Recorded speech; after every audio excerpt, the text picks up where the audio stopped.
Bom dia, boa tarde, boa noite para você que está nos assistindo. Eu sou a Ludmilla. E eu sou a Isabela. E esse é o Fala Cientista, o podcast do programa A Voz da Ciência. E se você gosta do nosso conteúdo, já curte aqui o vídeo, compartilhe com seus amigos e se inscreve. E não se esqueça de nos seguir no Instagram. E é aquilo lá, puxa a vinheta. Hoje temos o prazer de receber o professor Paulo Henrique de Souza. Ele é professor aqui na Unifal de Geografia e ele é graduado pela Geografia pela Unesp, com mestrado em Engenharia Civil e Hidráulica pela USP. E ele também tem doutorado em Ciências de Engenharia Ambiental pela USP e pós-doutorado em Geografia pela Unesp. E atualmente ele exerce pesquisa e ensino na Universidade Federal de Alfenas, a nossa querida Unifal. Professor, muito obrigada por estar aqui com a gente, é um prazer tê-lo conosco. Se apresente para o nosso público, fale um pouquinho de você para eles. Bom, pessoal, como já foi dito, né, não sei que horário que você está, boa madrugada, bom dia, feliz 2025, feliz 2027, sei lá quando você está assistindo.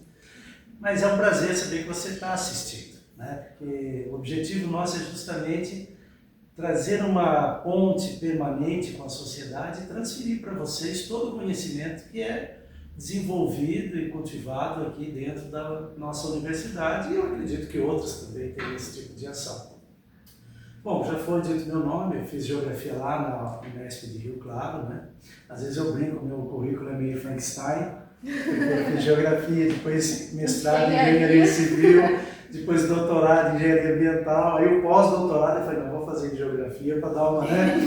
Mas é porque é uma área do conhecimento que mantém interface, né? Elas estão articuladas, sobretudo nas questões que nós costumamos chamar de ciências ambientais, ciências da terra, né? Eu sou paulista, nasci em Pirassununga, cresci em São Carlos, né? Foi por isso que eu acho que acabei pegando um pouco desse cientificismo. Sou casado com uma deusa romana de olhos verdes, o nome dela é Marta, e eu tenho 2 filhos, a Rebeca e o Gabriel, que também espero seguir nessa caminhada que nós temos seguido. E tenho, há 16 anos, atuado aqui, mas já atuei também em escolas públicas, escolas particulares, cursinhos e universidades particulares também.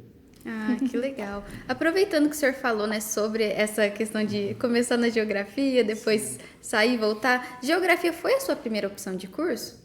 Foi porque a minha geração, né, nós vivemos ali o fim do regime militar, o começo da abertura e toda aquela conjuntura que o planeta vivenciava ainda de Guerra Fria, conflito árabe-israelense, apartheid na África do Sul, aquilo ainda era estabelecido, ainda era um governo que, por conta da conjuntura, conseguia respaldo para se manter.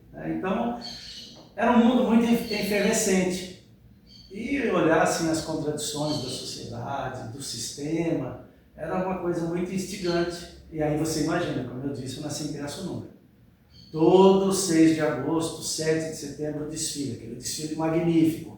Né? Lá tem Exército e Força Aérea. Aquela apologia que era feita, né? Tinha até o refrãozinho, nós cantávamos musiquinhas, né?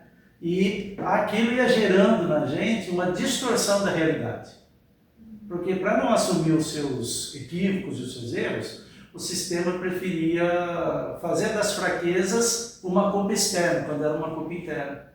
E aí o que eu fazia? Por amar tanto o Brasil, por aquela alienação e aquela doutrinação, né?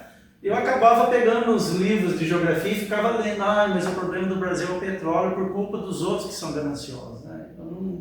A gente não refletia nesse momento as mazelas de um governo que não tem planejamento e não atuava da maneira mais coerente. E aí eu estudava tudo sobre o petróleo, tudo sobre os países que tinham petróleo. E aí, sobre todas as questões que eram postas, eu ia. E um dia eu me vi gostando só disso. Né? Então, eu cheguei a um ponto que eu falei, olha, que eu quero fazer geografia. Eu lembro no cursinho, ninguém perguntava. Quem aqui quer fazer medicina? Quem aqui quer fazer odonto? Quem aqui quer fazer engenharia? Aí eu não levava, ô alemãozinho. Aí eu olhava, nessa época ainda tinha cabelo, né? Então, alemãozinho.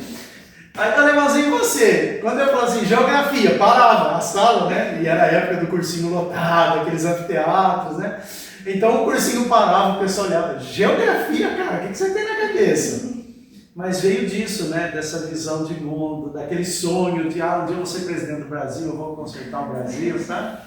Aí eu comecei a estudar, me identifiquei e foi por isso que eu segui pela geografia. Que bonita essa história, a parte do pensamento crítico que instigou você a buscar mais, né? Uma insatisfação com o contexto atual levou ele a escolher uma profissão e isso é muito, muito legal. E como você mesmo disse, teve vários altos e baixos entre geografia e engenharia, né? Como podemos ver pelo seu currículo. E dessas duas áreas que você atua, é uma área bem extensa e tal, o que você acha mais difícil em questão do cenário no Brasil? Tipo, qual área você acha que é mais complicada? Porque entre engenharia e geografia tem muito estigma de que engenheiro é rico e geografia tem todo aquele estigma ruim, vai né? achar lugar no mercado. Mas eu acho que o grande problema, que eu acho que é comum às duas áreas, é a frustração de ver que você tem propostas, você tem ideias, e você enxerga um roteiro no qual, pelo menos, você não vai resolver tudo, mas você vai pautar uma conduta, você vai pautar parâmetros para a sociedade se relacionar com a natureza, com o meio ambiente, e você percebe que você não é ouvido, né? Que vale a voz do egoísmo, do individualismo, a pressão do dinheiro, o descaso das autoridades. Então, tanto engenheiros como geógrafos, biólogos, quem transita nessa área, né? Eu acredito que a maior frustração, e ela é comum, talvez não é nem tanto exercício profissional, sabe? É mais você saber disso. Você tem propostas, você tem ideias que são, digamos assim, até certo ponto fáceis de serem implementadas e não são onerosas. Mas enquanto não se muda o estigma, o paradigma, você não vê nada disso. Então a gente grita, as mudanças climáticas, não sei o quê. E vai, até que um dia você está vendo 4, 5, 6, 7 ondas de calor num ano. Por quê? Porque aí se consumou o problema e ninguém te ouviu. E aproveitando que o senhor está falando sobre os desafios, quais habilidades o senhor acha que precisa ter para seguir nessa área? Eu acho que tem que gostar de pesquisar, tem que gostar de se pautar por uma metodologia, por um roteiro, por um protocolo, né? Pessoa que não gosta disso, então não faça. Não entre no campo das ciências da terra, geografia, biologia, engenharia, porque não vai dar certo, né? Não adianta, se o engenheiro não calcular bem a densidade, a capacidade de suporte de uma fundamentação, de um fundamento, de uma base sobre o qual um edifício vai ser erguido, uma rodovia vai ser construída, sabe? Vai ser o caos. Eu lembro quando virou aquela febre de nós viajarmos de avião, porque daí foram os pobres, né? Então nós fomos viajar de avião. Eu lembro que em diversos lugares do Brasil os aviões não podiam usar o aeroporto, porque quando eles desciam, iam sair, a pista fundava. Né? Então, quer dizer, tem protocolo, tem normas para serem observadas. E eu acho que quem gosta dessa área, ele tem que gostar disso. Ele tem que entender, é gostoso o trabalho de campo, é gostoso lidar com as pessoas, mas tem hora que tem um trabalho de gabinete. E ele tem que ser disciplinado, sentar, ele tem que ter a capacidade de pesquisar o que está sendo proposto para a área, qual que é a legislação. Do contrário, sabe, essas pessoas que gostam assim mais talvez de uma efervescência, de um ativismo, então talvez exista um protocolo mais adequado para elas na história, nas ciências sociais. Aí eu acredito que vai ser o melhor campo. Agora nessas outras, se não tiver uma fundamentação, esquece, não tem como atuar. É interessante o senhor falar isso, porque realmente assim, não sei se seria por causa do estigma, a gente não sabe ao certo, né, essas outras áreas, tipo, essa outra face da geografia, da engenharia. E é interessante para quem aí tem interesse em seguir nessa área, ainda não se decidiu se quer seguir ou não. Sim. É importante saber realmente do que se trata, que nem o senhor falou, também tem a parte do gabinete, para a pessoa aí ajudar ela a tomar uma decisão. Isso é muito legal, né? Realmente. Você coordena e já coordenou diversos projetos aqui na faculdade de extensão, incluindo Construindo Cidadãos, o Meio Ambiente, o Cidadão, uma estratégia de ação. Sim. Qual a relação que vocês traçam entre a cidadania e a ecologia nesses projetos? Então, nós tentamos construir, porque se as crianças se conscientizarem, né, se sentirem atraídas, elas acabam se tornando multiplicadores, sabe? Por exemplo, a gente vai nas escolas que aceitam a parceria e começamos a desenvolver uma série de ações que busca resgatar justamente no cotidiano a cidadania e a preservação do meio ambiente. Então, o respeito ao colega, a tolerância, a pluralidade, mas também uma atitude responsável e uma consciência de que cada um tem o seu papel, né? Hoje nós temos um risco, se fizerem um recorte agora, me vão dar dor de cabeça, mas eu vou falar. Hoje a gente só tem direitos, sabe? Tudo, mas vem cá, mas você não pode fazer isso, mas sabe? Sim, realmente é necessário que cada indivíduo tenha essa consciência do seu direito para que não seja mais violado, né? Nessas prerrogativas que são, inclusive, digamos assim, né? De Estado, e muitas vezes isso passa. Mas também cada indivíduo tem a contribuição que pode prestar. Então você imagina, a gente chega, organiza as crianças, né? Aqui na Unifal nós trabalhamos com os desbravadores, que é o escotismo. Então a gente tenta mostrar a importância da água e, paralelo à importância da água, a gente fala da importância do próximo, de como se relacionar, né? E aí, no caso da água, depois que a gente mostra os riscos de escassez, né, a utilidade quase infinita dela, aí a gente mostra como que eu posso agir.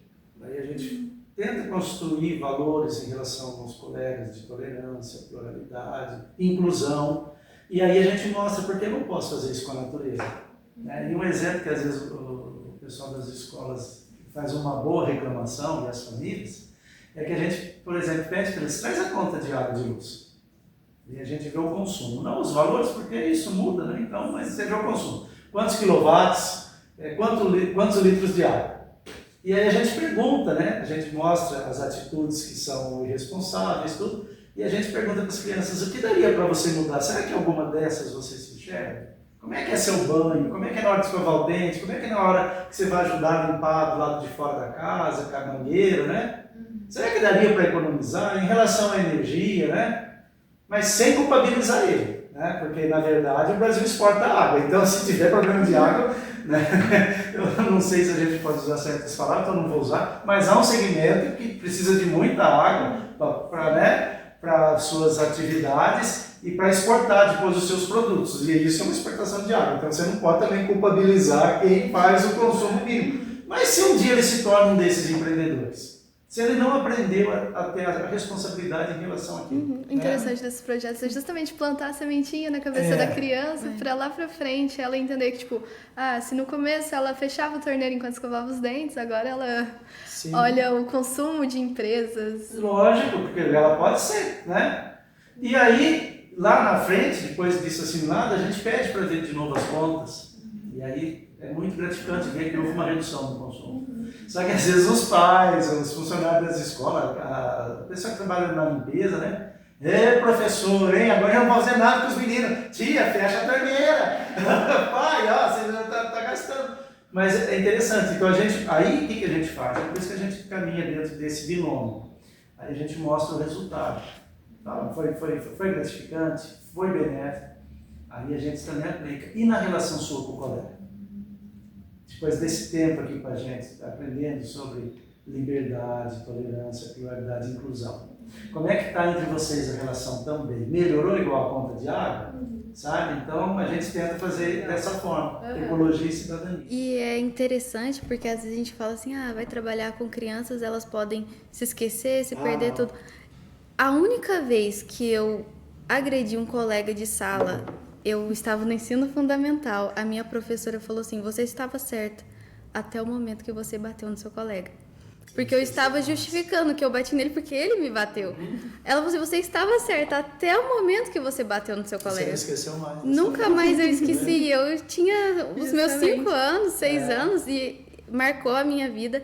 E desde então, assim, né, na minha trajetória, claro, né, porque é fácil você se portar depois de adulto, mas mesmo criança eu nunca mais fiz isso e eu sempre tive educação em casa, mas o papel dela também foi fundamental na minha vida. Quando elas abraçam, quando elas aceitam, fica. E aí, como eu disse, elas se tornam multiplicadores.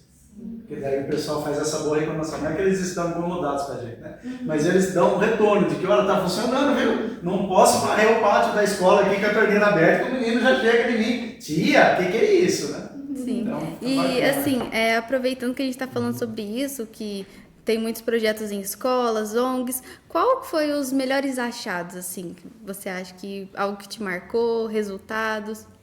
Olha, assim, o resultado, quando a gente vê neles a mudança, a compreensão do que é a cidadania em si, no que tange as relações estabelecidas com os pares, com a natureza, é fantástico. Mas assim, aparecem umas coisas aí que para alguns pode, cada um é impactado de uma forma também, né? E eu lembro uma vez, eu estava num sítio e conheci os proprietários, né? Estava fazendo uma visita e chegou o leiteiro. E chegou o leiteiro com um mocinho já, um moço, né? Um rapaz loirinho. Eu olhei e falei, mas acho que eu conheço ele. Mas ele ficou constrangido, né? Estava trabalhando, ele achou, né? Que deveria. E ele foi, né? Aí eu parei, eu olhei nele, ô peru, não fala oi pro professor não, cara. Aí ele parou, né? Aí ele se sentiu vontade. Ah, oi professor, tudo bem? É que eu fiquei com medo de incomodar, né? Você estava aí, tudo mais. Aí começaram, você conhece ele? Ele foi, eu participei de atividades com ele, tudo, né? Foi. E uma que eu fazia era o seguinte, né? Na última semana do mês, a gente sabia que havia ali um quadro de vulnerabilidade social. Então eu pedia para minha sogra fazer um bolo. Eu falava, eu sou lombriguento até hoje, né? Sou mesmo. Aí eu pedia para ela, então eu falei, o que eu gosto, eu vou pedir para a senhora fazer para mim. Ela fazer um bolão de chocolate, aquela cobertura, sabe? Aquela que é bem pecaminosa mesmo. Mas se é para ir, né? Vamos pecar de acordo então.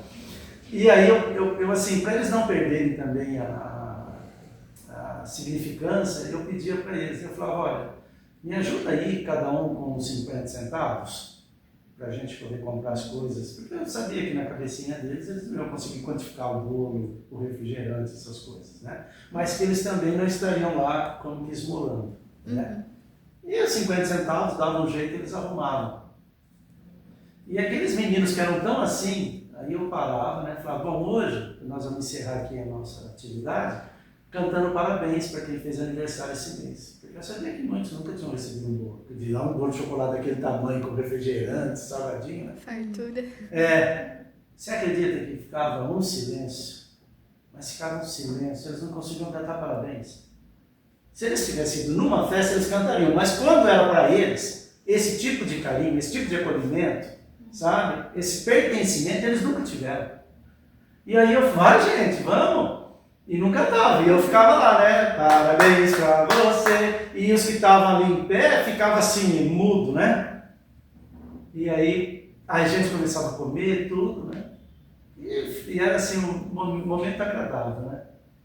E eu não pensava, porque já fazia uns 4, 5 anos que ele tinha participado, né? Porque tem um ciclo que termina, né? Sim. Aí conversamos, se despediu, ele foi saindo, ele parou assim e falou, professor, oi, o que foi? Falou, lembra dos bolos de chocolate? Ninguém da turma, nenhum de nós nunca mais esqueceu daquilo, viu, professor? Aí eu fiquei pensando assim, talvez eu pudesse quantificar, mensurar resultados, né? Mas eu acho que o maior presente, eu fico emocionado, foi o gesto de amor que eu fiz por eles. Sabe, poder fazer isso. Quer dizer, um menino, agora ele era um rapaz de 16 anos, e ele falava para mim que nunca esqueceram, ele e os colegas, esse carinho. Então, assim, cada turma que começa, você tem muito sonho, né? Você vê aquelas crianças, aí você imagina de que maneira positiva eu vou impactar eles. Porque senão as pessoas também ficam muito descrentes da vida, né? E você marcou eles, né? Porque 4, 5 anos depois foi a primeira coisa que ele falou. Lembra dos bolos de chocolate? Aí eu, por curiosidade, era, nossa, nem fala, eu acho que um pouco da minha diabetes vem daí. Aí, jogando culpa nela. Mas a escolha foi minha, né? De pedir para fazer e de comer. Então, sou eu o responsável. Mas assim, então, eu acho que o maior resultado, eu acho que foi isso. Porque eles tiveram um exemplo, né, e nos colegas que atuam, os monitores, né, de pessoas, de se sentirem inseridos. Assim, né, o ser humano, ele tem assim, um ciclo, né? A planta tem um ciclo fenológico, nós temos o nosso ciclo. E não adianta, a melhor fase que os hormônios, os nossos músculos, tudo está funcionando, é nessa, né, de vocês. Né? É nessa fase de vocês. Então, via de regra, o ser humano ali, até os seus 20, 30, 30 e poucos anos, ele é lindo.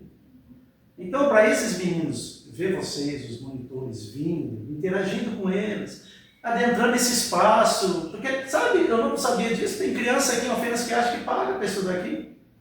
Nossa. Você vai nas escolas fazer os projetos, tem criança que acha que a Unifal é paga. Tanto que eles entram aqui meio, sabe, com medo de encosta ali pode quebrar, como é que eu vou pagar? E aí vem os moços, as meninas, os rapazes, e são muito amistosos com eles, atenciosos, sabe? Dá uma virada de chave na cabeça dessas crianças. Porque, às vezes, tem coisa que é um problema que vai ficar, né, para quem assistir, às vezes, quem faz um recorte. Mas, assim, às vezes, no aparelho de segurança, os seus componentes estão já tão saturados que, às vezes, tratam as pessoas com casca e tudo. E eles têm medo. Aquilo que, para nós da classe média, é algo que é agradável saber que existe, e quando a gente vê os veículos ou os profissionais zelando pela nossa segurança agrária, para eles na periferia, às vezes é temerário, sabe? A gente fez um trabalho numa escola pedindo para eles colocarem os espaços da escola até casa, vice-versa. Nós ficamos assustados de ver como eles olham a cidade com medo, porque eles sabem, de repente eles vão ser abordados, vão ser enquadrados, né? E eles começam a construir o seguinte, né? Olha, aqui no meu canto, na periferia, eu conheço os manos. Mais para lá, aquele povo lá, e aí quando você desumaniza as pessoas, se infelizmente o crime, alguma coisa capota essas crianças, por que eles não vão praticar o crime? Por que nós temos volta e meia esses registros de assaltos de volta da Unifal? Porque na visão deles, nós fomos desumanizados, mas não porque nós fomos vilões, mas porque dentro da sua convivência com a cidade, eles sentiram que saiu da vila, que começou a vir para o centro, eles já são atacados, né? Então, quando eles vêm aqui, e esses moços, essas moças, todos, né, nesse momento da sua existência, que o corpo está vibrando saúde, está vibrando esplendor, dá atenção para eles, olha, aí eles começam a humanizar aqueles grupos que eles tanto desejam, que eles veem na televisão, que eles querem fazer parte, mas não fazem. E eu acho que nesse aspecto também é uma grande contribuição, sabe? Porque desmistifica muita coisa. Eles passam a acreditar que eles podem ser aquelas pessoas bonitas, bem-sucedidas. E talvez surja uma palavra mágica para alguns convites deletérios que eles vão receber lá. Que é um não. Ah, você não quer? Te dou uma grana e você fica ali cuidando de uma área? Não. Ele passa a sonhar que se ele estudar, ele pode também ficar igual aquele pessoal, sabe? Então tem todo esse lado, né? Sem contar o mais grave de tudo, ele passa a entender que ele também faz parte desse mundo. Que ele não é um estorvo para estar aqui, né? O conhecimento é libertador, né? Sim.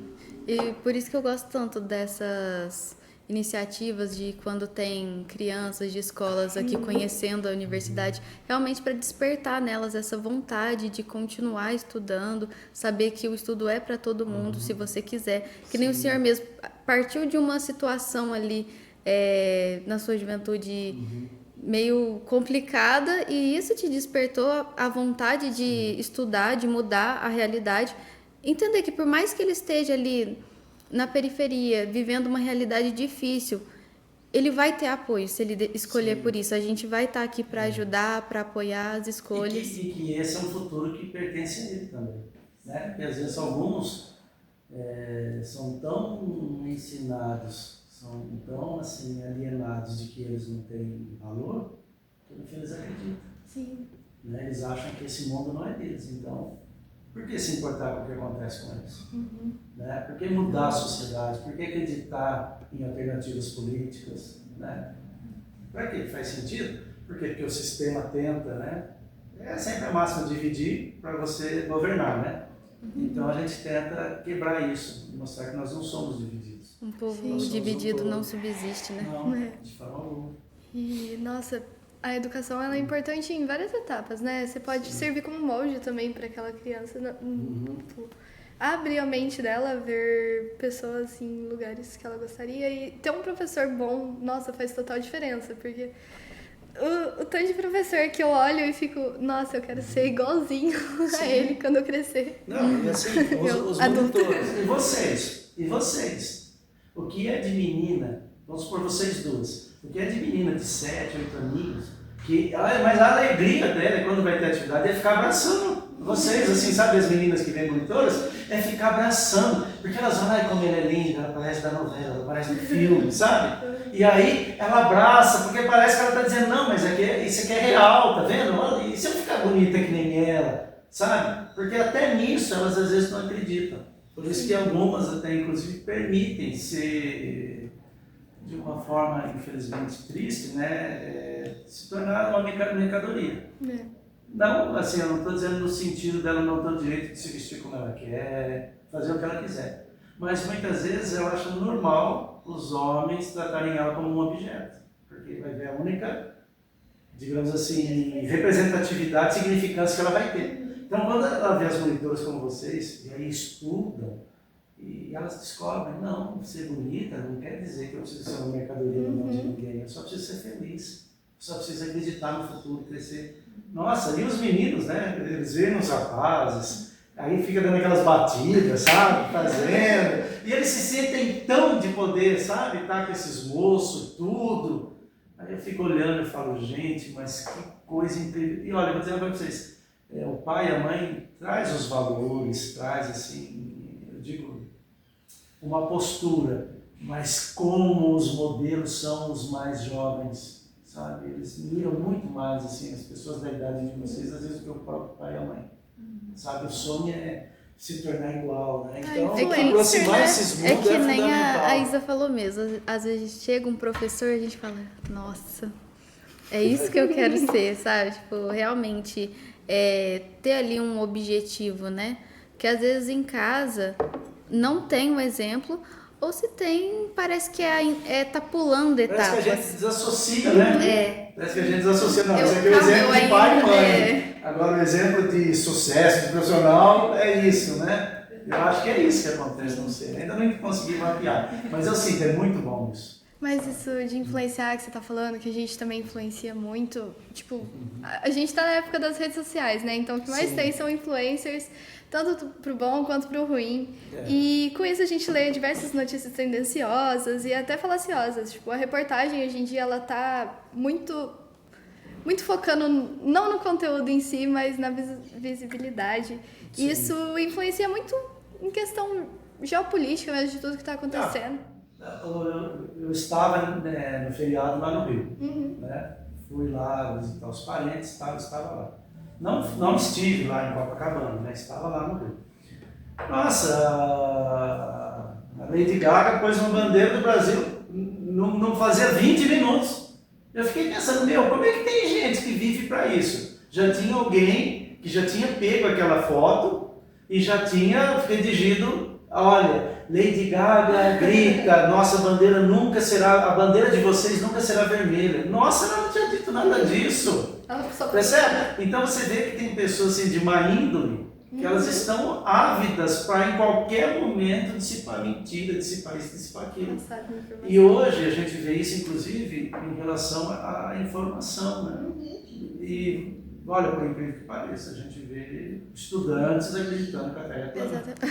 É que hoje em dia a gente tem acesso a muita informação, mas muita informação errada. Exatamente, esse é o Aí problema. complica. A gente tem acesso a muita fala, né? Mas é conteúdo realmente. É raro. É um conteúdo, óbvio, mas aquele conteúdo com embasamento e fundamentação não. Mas voltado para isso, eu queria perguntar a respeito do conflito israelense e palestino. Em 2023 teve um boom da notícia, né? Só que essa guerra já dura séculos.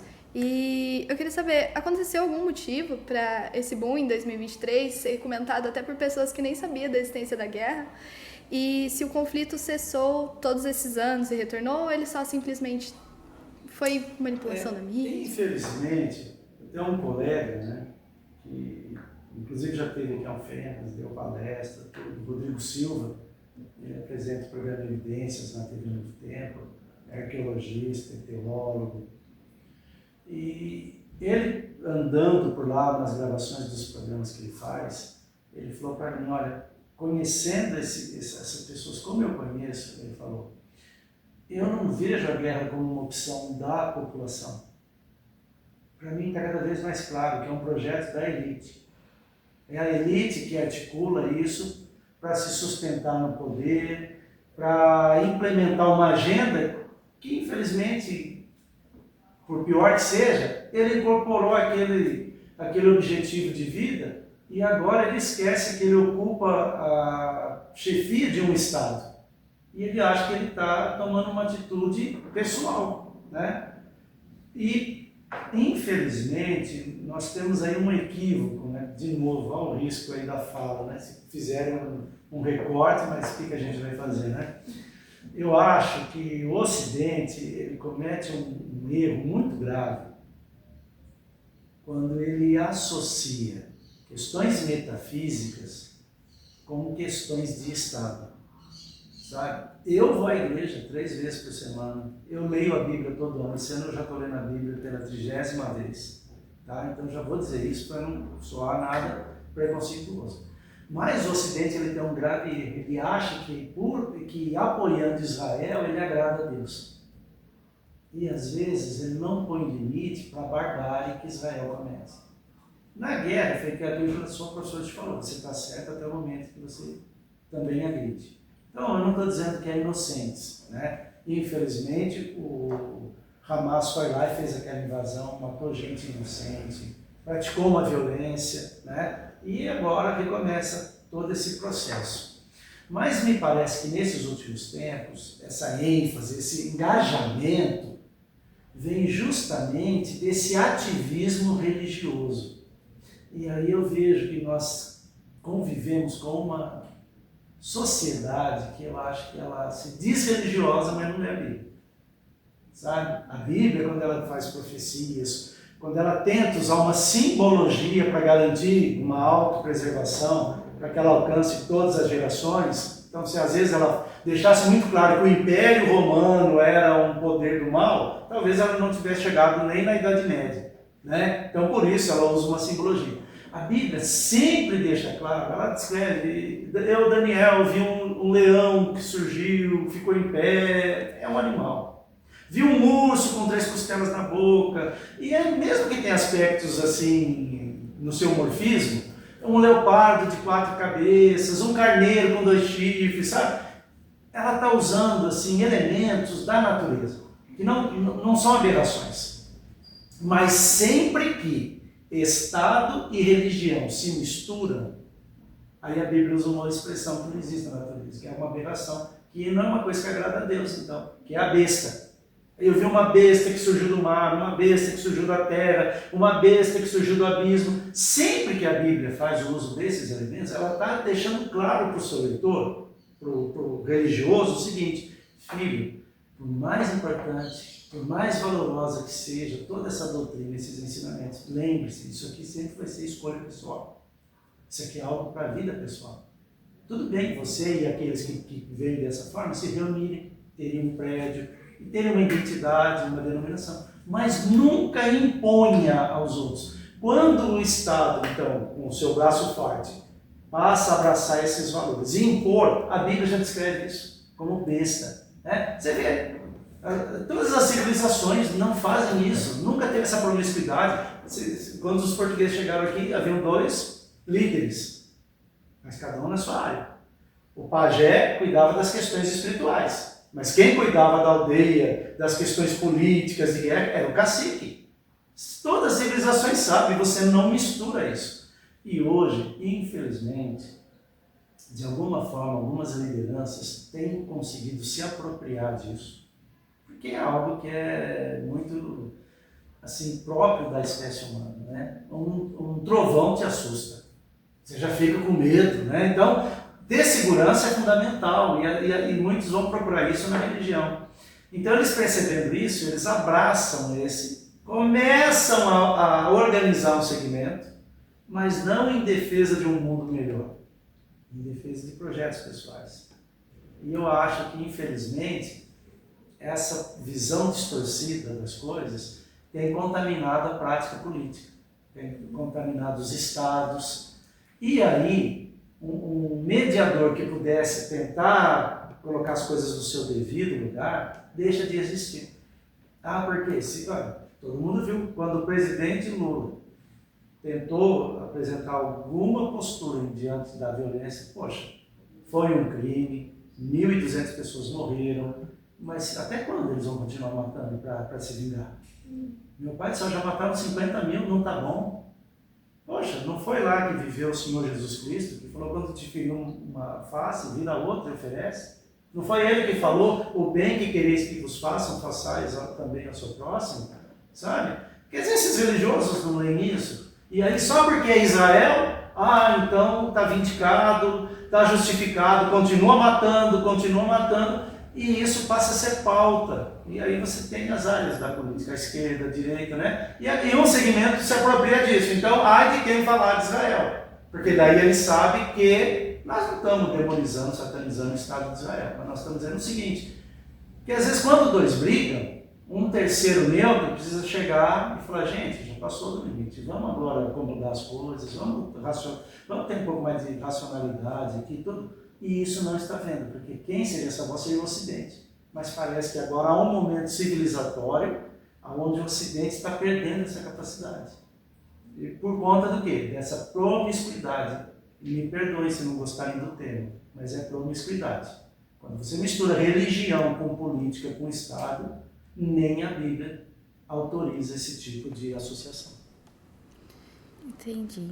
E assim, a ONU, né, tem um papel muito importante nisso. Em 48, ela determinou, né, em metade Palestina, metade Israel. Eu queria saber, assim, por que teria uma diferença entre a Palestina ser reconhecida por 138 dos 193 membros e Israel por 164. Tipo, se tem algo relacionado, porque menos reconhece. Vamos supor, nós temos assim, um grande número de nações que estão inseridas nesse contexto cultural judaico-cristão, né? Onde, de alguma forma, aquela base que forjou o seu Estado vem desses valores. De alguma forma, né? Portugal, Espanha, Inglaterra, França, não levaram só o seu idioma e nem a sua dominação sobre áreas do planeta. Eles levaram também seus valores, né? E isso acabou. Então, sempre que uma pauta é posta em nome de Israel, é natural que indivíduos que desde menininho ouviram histórias do povo de Deus, né? Leram a Bíblia, tenham simpatia por Israel. Afora isso, vamos dizer assim, né? Os judeus, não são só judeus, né? Porque alguns lá são levitas, outros são de outras tribos. Nós chamamos de judeus porque a maior parte é dessa tribo, né? Mas vamos dizer, os israelitas, né? De uma forma ou outra, eles conviveram com muitas perdas na história. E eles entenderam a importância que existe em, pelo menos de alguma forma, fazer valer o seu discurso, a sua narrativa. Hoje, vocês sabem, né? Os Estados Unidos tem duas grandes áreas de relevância, a costa oeste e a costa leste. A costa leste é o sistema financeiro Nova York. A costa oeste é o entretenimento, né? Hollywood fica lá. Quem controla o sistema financeiro são os judeus, na costa leste. Quem controla Hollywood são os judeus, que são donos dos cinemas, né? E aí você vai ver uma necessidade que eles vão ter de sempre expor os seus antagonistas da pior forma possível, né?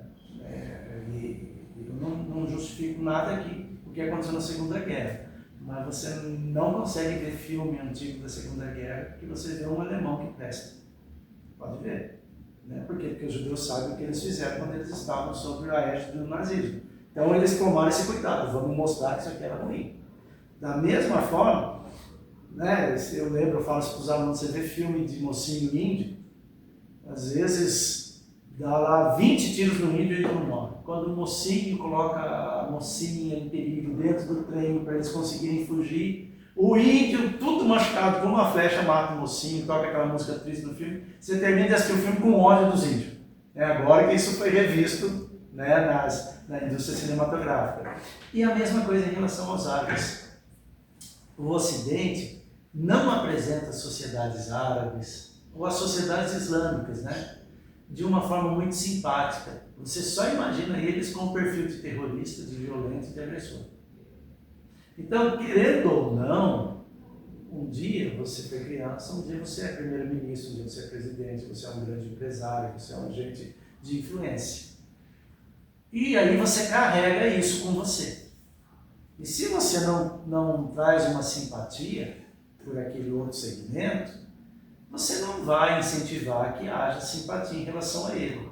E os interesses difusos, como o Estado de Israel é muito protegido por sua comunidade, que mesmo que não está em Israel, mas está no mundo e tem funções de relevância, eles buscam, de certa forma, sensibilizar os países da causa deles. E daí os governantes percebem que eles não encontram ambiente para apoiar aqueles a quem Israel descreve como antagonistas, como do mal. Então, ainda na ONU, nós sentimos os reflexos disso, né? Por isso que você vê, o maior grupo de países apoia Israel e um menor grupo de países apoia a causa palestina. Por quê? Porque às vezes os seus próprios governantes nunca desenvolveram simpatia e sentem que a sua população também não tem simpatia. Então ele pensa, eu preciso desse desgaste. Vamos deixar, quem sabe um dia, né, os Estados Unidos, a comunidade europeia resolve isso, e aí conforme eles resolverem a gente caminha. Ninguém se importa. E olha, nós temos um caso, o Brasil ainda é um país periférico, a gente tenta se ufanar, né? Nós estamos nos BRICS, gente, no tabuleiro mundial o Brasil ainda é periférico. E mesmo sendo um país periférico, quando o presidente da República procurou se manifestar contra uma violência desmedida, internamente ele sofreu desgaste. Os institutos de pesquisas mostraram que a popularidade estava caindo. Chegou ao ponto dos seus estrategistas falarem para ele, Lula, fecha a boca, não fala mais. Fica quieto, meu filho, porque ó, esse problema não é... daí que vem isso. Ó, esse problema não é nosso. É o que a gente assiste no mundo inteiro. Esse problema não é nosso. Está dando desgaste? Se cala. Deixa para lá. Mas a ONU, ela tinha ela tem esse poder, né, de mediar, ela devia olhar pelos países e prezar o convívio bom entre eles.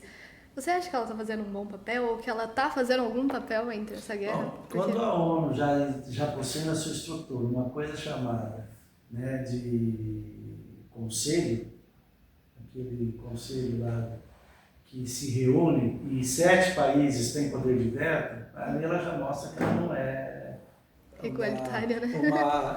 Uma instituição igualitária. Ela mostra que ela é uma instituição de vencedores. Né? Tanto que quem tem assento permanente no Conselho de Segurança da ONU são os vencedores da Segunda Guerra Mundial. Né? A Rússia no lugar da União Soviética, Inglaterra, França, a China e os Estados Unidos.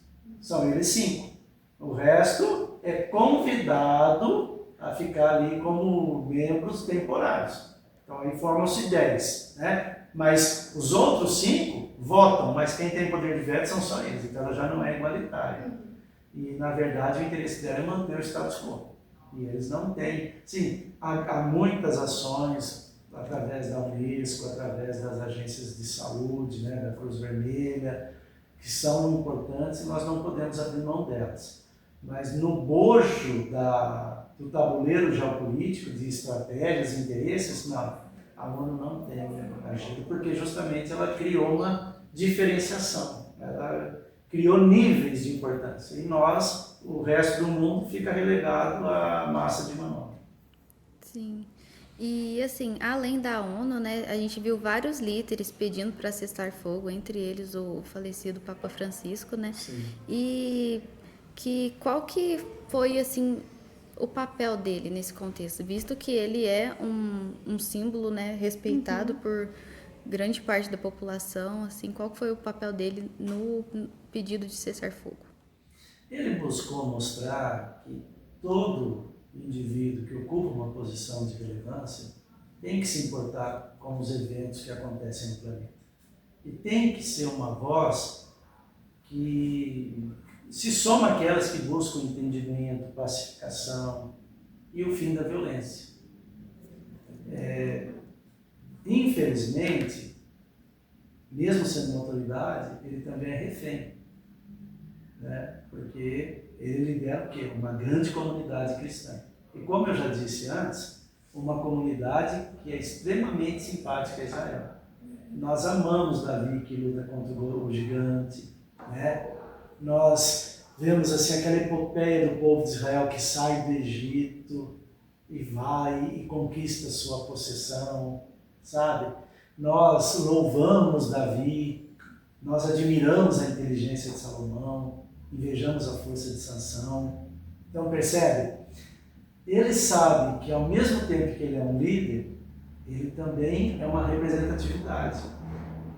Então, digamos assim, pelo papel que ele possui, eu acredito que se ele fosse, digamos assim,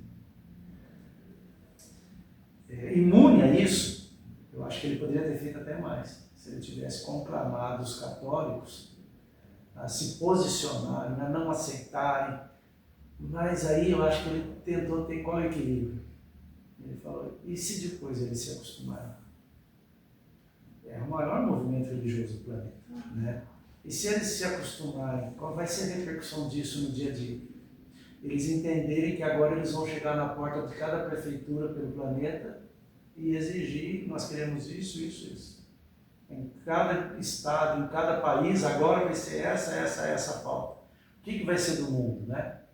Você não se torna papa sendo uma pessoa sem instrução, sem conhecimento, sem sabedoria, né? Existem muitos filtros até você poder ir, inclusive, né? Você tem que ser cardeal para ser eleito papa.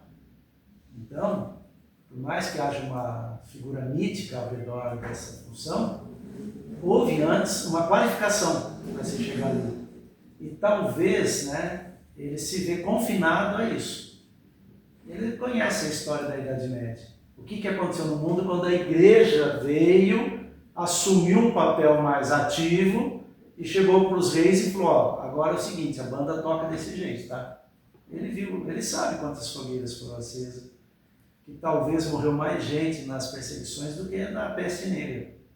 E talvez, né, dentro de uma reflexão interna que nós não sabemos que ocorra nesses conclaves, nessas reuniões, né, de alta corte, entre cardeais, bispos, arcebispos, né, eles têm tomado um voto, olha, nós vamos tentar ser uma voz de pacificação, mas nós não vamos cometer o erro da Idade Média.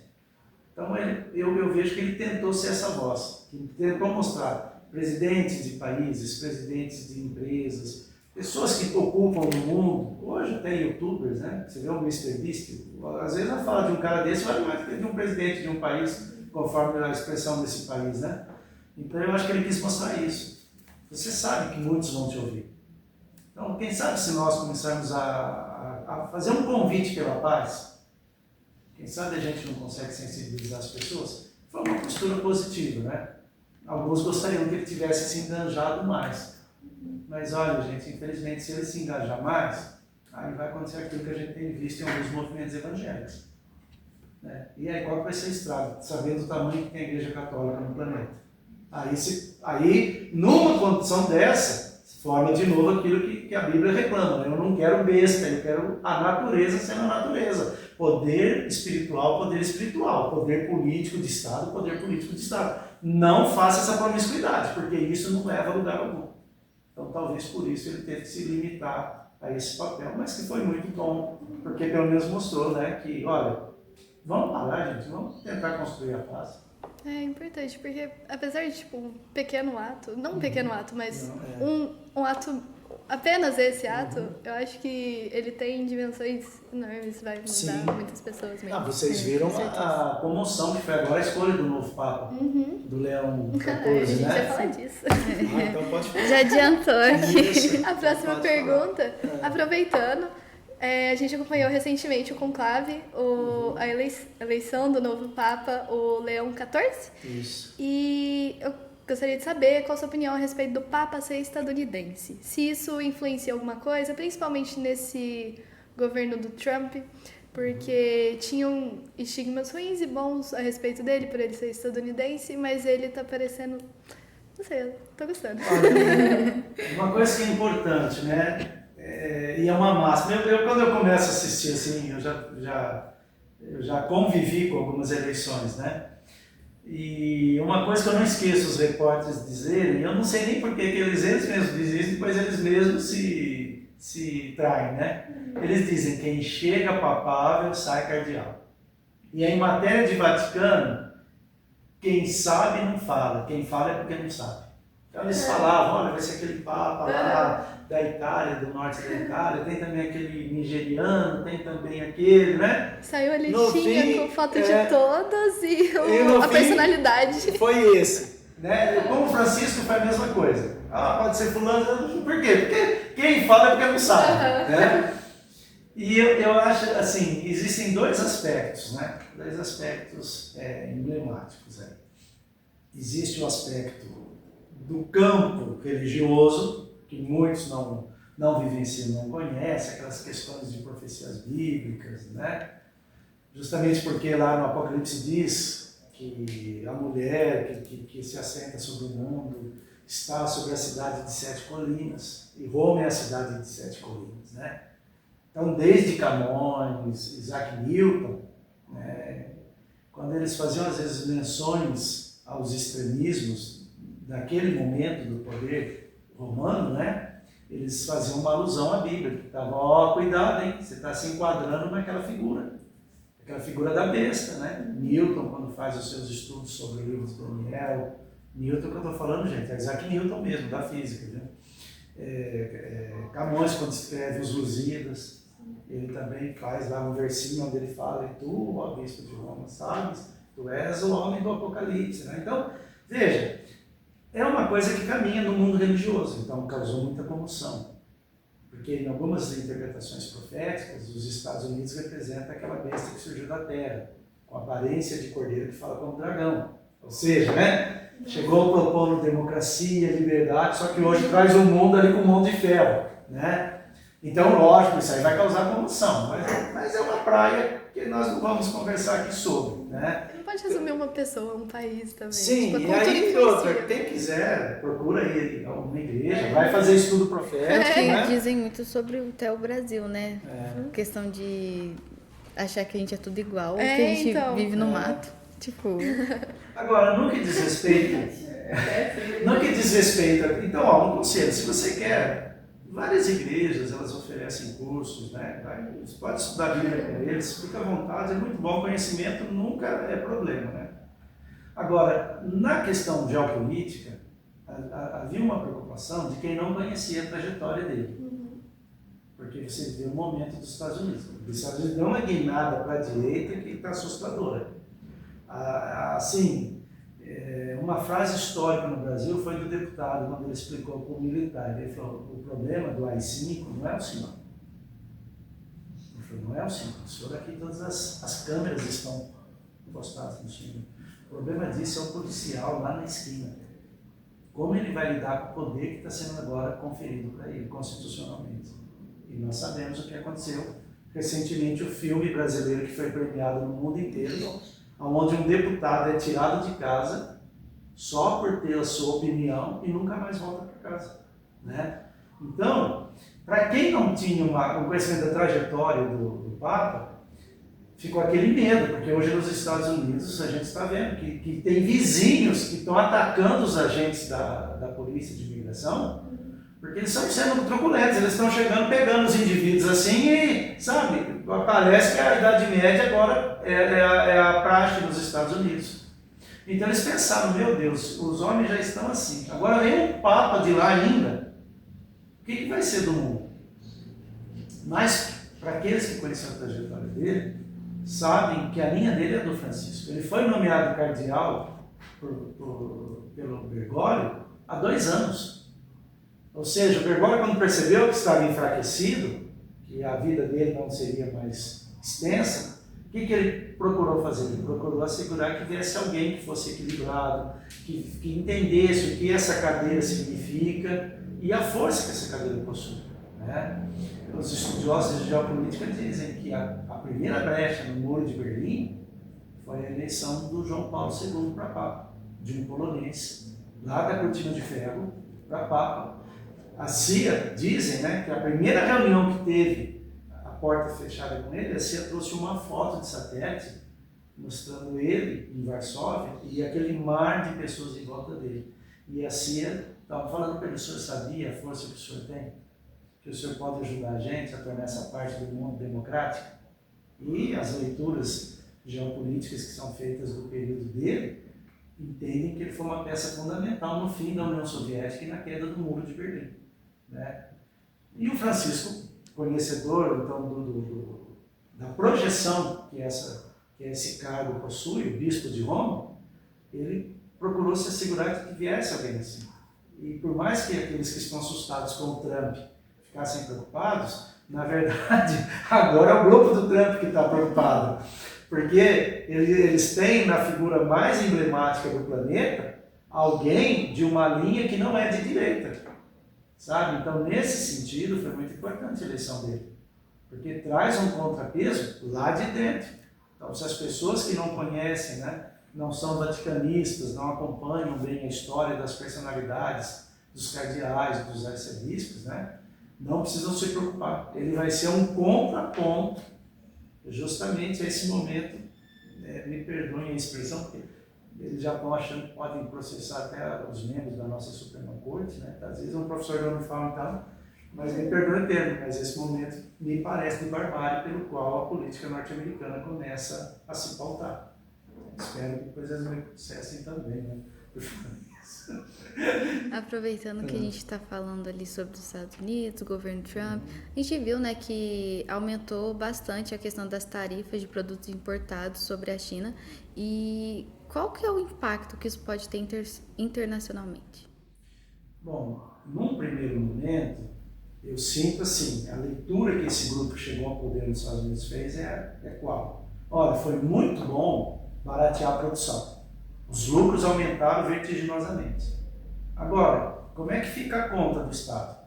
Porque é o Estado que fornece segurança, infraestrutura, educação, mesmo com a saúde privatizada em alguns momentos através dos programas de auxílio saúde, né? Então, me parece que esse grupo que chegou ao poder falou o seguinte: gente, nós não podemos continuar nesse sentido. Nós temos aqui 300 milhões de habitantes.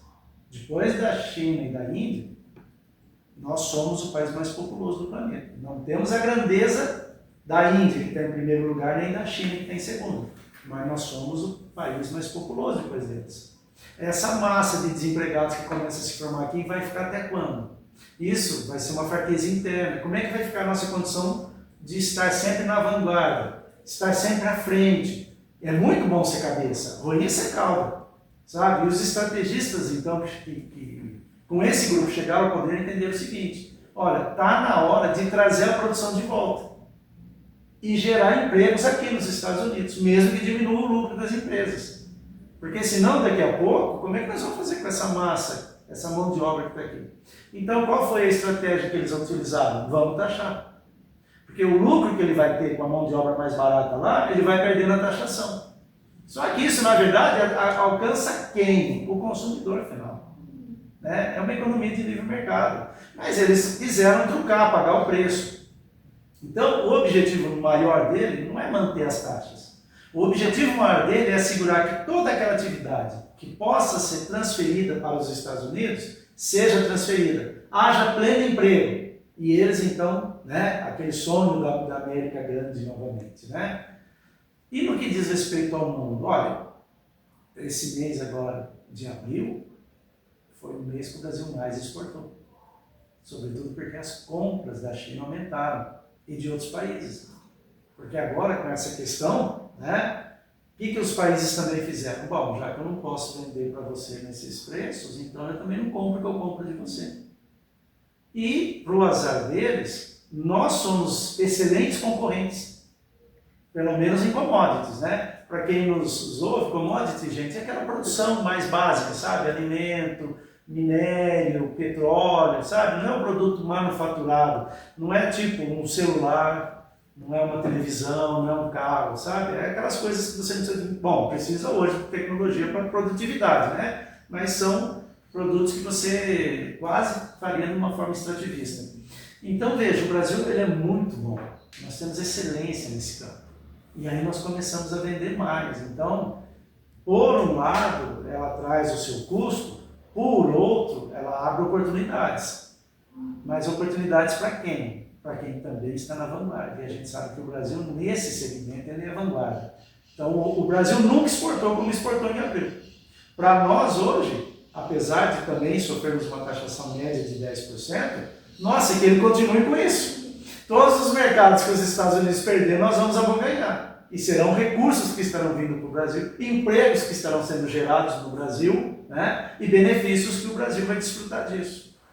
Agora, a maior questão aí não é uma questão assim de queda de braço, de força. No fundo, o que eles querem é que aquela dispersão industrial que houve agora seja revista. E que essas empresas voltem para os Estados Unidos, produzam e gerem emprego nos Estados Unidos. E aí fiquem livres da taxação. Bom, e para encerrar agora, mudando um pouquinho não mudando de assunto, mas voltando para o caso do Trump, recentemente está circulando nas redes sociais, principalmente o Twitter, que ele queria mudar o termo que é classificado o PCC e o CV, o Partido Comando, o primeiro comando da capital e o CV, que é o Comando Vermelho, né? Ele queria classificar como grupo terrorista, em vez de facções. Por que ele queria fazer isso e o que isso influenciaria aqui no Brasil? Eu não vejo, assim, uma preocupação com a nossa segurança. Mas, assim, eu vejo duas questões aí. Posso estar enganado, mas eu vejo duas questões. Qual é a primeira? Os seus projetos de combate ao tráfico de drogas. Respeitando a legislação internacional, existe um limite para cada país em relação ao território do outro, a soberania do outro, sabe? Então, se ele consegue que essas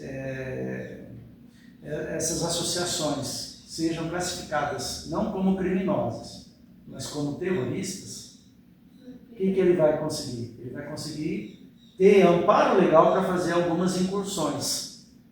Se a inteligência, né, da polícia, do FBI, enfim, mapear que existe uma célula muito bem estabelecida no Brasil que articula o envio de cocaína, de maconha para os Estados Unidos, então ele vai se dizer autorizado a fazer aquilo que o governo brasileiro não tem feito no combate a essas, e sem ônus nenhum.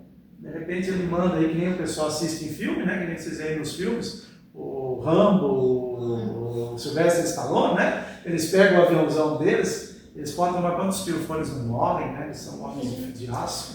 Aí eles vão, né? Fazem todo o livramento, deixam o caos no lugar e depois voltam para os Estados Unidos e se encontram lá no pub de sempre, tomando a cerveja deles, com um curativinho aqui, uma coisinha ali, e, né? E se congratulando lá em amenidades.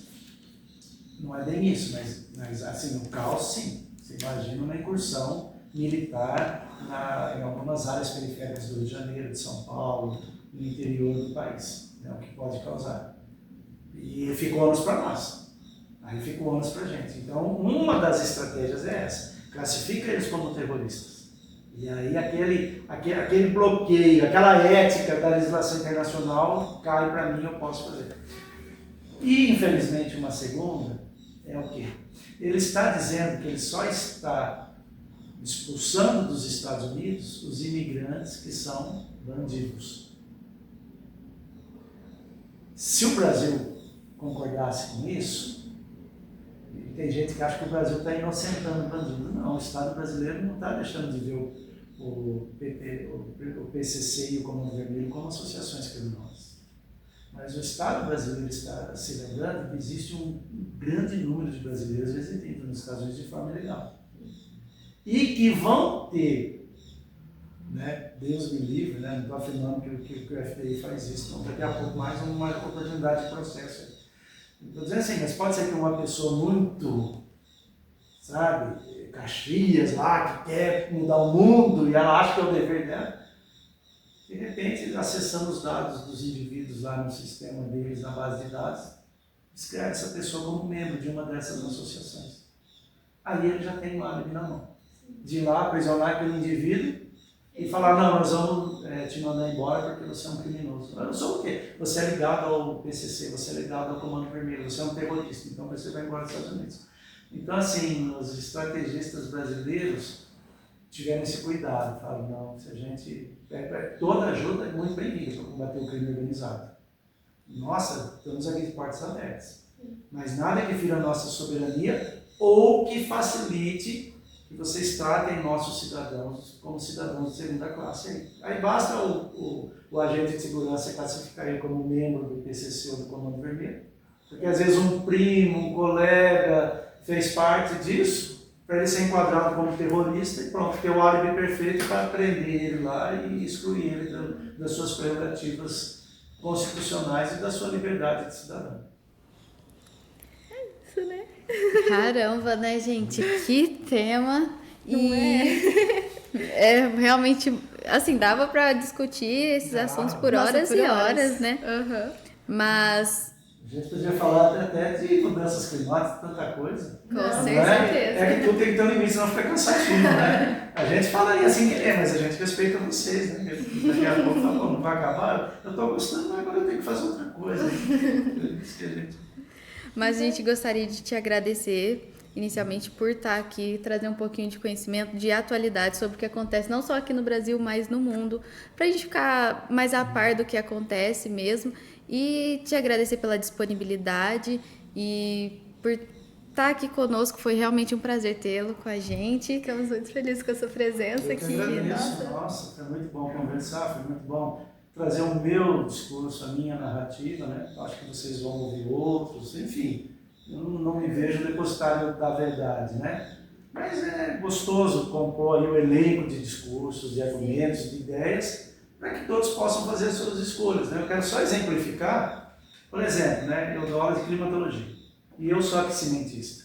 Eu acredito que a causa do aquecimento que o planeta vive é antrópica, né? Porque a gente estuda como é que está o tectonismo, o vulcanismo, a atividade solar, nada está alterado. Tudo continua como sempre teve. O que alterou? O albedo da superfície. O que é o albedo? Né? A luz quando bate aqui, se for nessa mesa branca, reflete. Se for na minha camisa escura, absorve. Então a gente vai lá e muda, a gente derruba as árvores que para fazer fotossíntese absorvem calor, né? A gente solta mais gás carbono na atmosfera. Então, para mim é. Aí quando chegam os eventos científicos, os alunos ficam assim meio que perdidos, né? Porque quem que eu chamo? Eu chamo o Zavatini da Unesp, professor de climatologia na Unesp de Rio Claro. Eu chamo o Morion, que trabalhou no INPE e estava lá na Universidade Federal de Alagoas. Não sei se ele já aposentou, né? Mas ele aparece dando entrevista, né? Eu levo eles para conhecer o Chico Veca da USP. E todos eles são contrários ao aquecimento. E todos eles falam contra o aquecimento, né? Aí os alunos falam para mim, professor, não te entendo, você dá aula com uma linha e de repente você chama esses caras que vêm e vão contra tudo que o senhor falou. Eu falei, por isso mesmo, vocês estão numa universidade, na academia. Eu não posso doutrinar vocês. Por isso que eu chamo eles. Vocês ouviram o que eu ensino, o que eu falo, o que eu defendo. Agora vocês ouviram eles. À luz dos seus conhecimentos geográficos, das suas vivências, das suas leituras, vocês vão avaliar essas informações e vão se posicionar.